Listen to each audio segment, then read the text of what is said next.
যোগ্য চাকরি প্রার্থীদের বিকল্প ব্যবস্থা এবং চাকরি চোরেদের শাস্তির দাবিতে বহরমপুরে একটি প্রতিবাদ মিছিল ও ডেপুটেশন কর্মসূচি গ্রহণ করা হলো মুর্শিদাবাদ জেলা বিজেপির পক্ষ থেকে। এদিন বহরমপুরে জেলা বিজেপি কার্যালয় থেকে শুরু করে খাগড়া সহ শহরের বিভিন্ন এলাকা পরিক্রমা করে বিজেপির এই প্রতিবাদ মিছিল। এদিন মিছিলের অগ্রভাগে উপস্থিত ছিলেন রাজ্য বিজেপি নেতা দিলীপ ঘোষ সহ মুর্শিদাবাদ জেলা বিজেপি নেতৃত্ব ও দলের অগণিত কর্মীরা।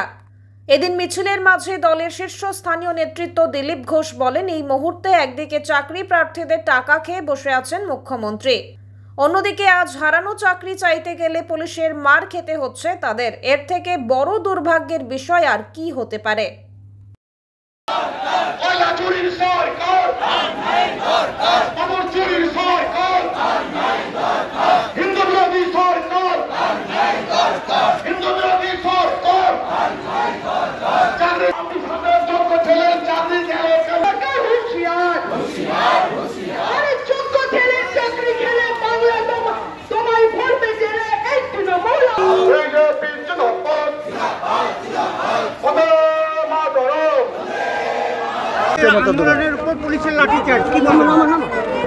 দেখুন, এই যে ৮,০০০ অযোগ্য অবৈধ চাকরি প্রার্থী, তাদের কাছ থেকে মমতা ব্যানার্জির পার্টির লোকেরা টাকা খেয়েছে।